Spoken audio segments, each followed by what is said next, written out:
Keadaan terminal, suatu keadaan sakit di mana menurut akal sehat tidak ada harapan lagi bagi si penderita penyakit terminal untuk sembuh. Kondisi terminal adalah suatu proses yang progresif menuju kematian berjalan melalui suatu tahapan proses penurunan fisik, psikososial, dan spiritual bagi individu. Faktor predisposisi. Yang pertama, usia. Yang kedua, lingkungan sosial dan budaya. Yang ketiga, faktor jenis kelamin. Yang keempat, faktor tingkat pendidikan. Yang kelima, faktor ekonomi. Yang keenam, faktor pengetahuan. Yang ketujuh, faktor lama rawat inap. Yang kedelapan, faktor caring perawat.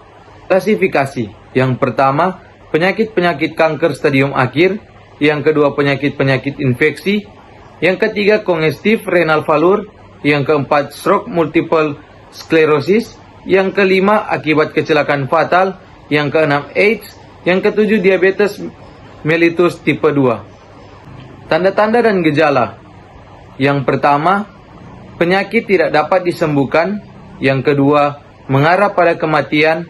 Yang ketiga, diagnosa medis sudah jelas. Yang keempat, tidak ada obat untuk menyembuhkan.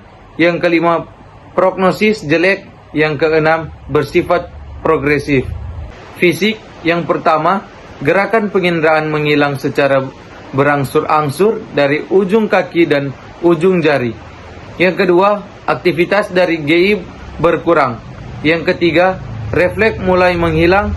Yang keempat, kulit kebiruan dan pucat. Yang kelima, denyut nadi tidak teratur dan lemah. Yang keenam, nafas berbunyi keras dan cepat ngorok. Yang ketujuh, penglihatan mulai kabur. Yang kedelapan, klien kadang-kadang kelihatan terasa nyeri. Yang kesembilan, klien dapat tidak sadar diri. Psikososial, sesuai fase-fase kehilangan menurut seorang ahli E. Kubler-Ross mempelajari respon-respon atas penerimaan kematian maut secara mendalam dan hasil penelitiannya yaitu respon kehilangan. Yang pertama, rasa takut diungkapkan dengan ekspresi wajah. Yang kedua, tangan. Yang ketiga, cemas diungkapkan dengan cara menggerakkan otot rahang dan kemudian mengendor. Yang keempat, rasa sedih diungkapkan dengan mata setengah terbuka atau menangis. Hubungan dengan orang lain, kecemasan timbul akibat ketakutan akan ketidakmampuan untuk berhubungan secara interpersonal serta akibat penolakan. Yang pertama, denial atau pengingkaran. Yang kedua, anger atau marah. Yang ketiga, bargaining atau tawar-menawar. Yang keempat, depression atau depresi. Yang kelima, acceptance atau penerimaan. Terapi komplementer adalah cara penanggulangan penyakit yang dilakukan sebagai pendukung kepada pengobatan medis konvensional atau sebagai pengobatan pilihan lain di luar pengobatan medis yang konvensional. A. Sebagai pengobatan pilihan lain di luar pengobatan medis. B. Untuk memperbaiki fungsi dari sistem-sistem tubuh, terutama sistem kekebalan dan pertahanan tubuh. C.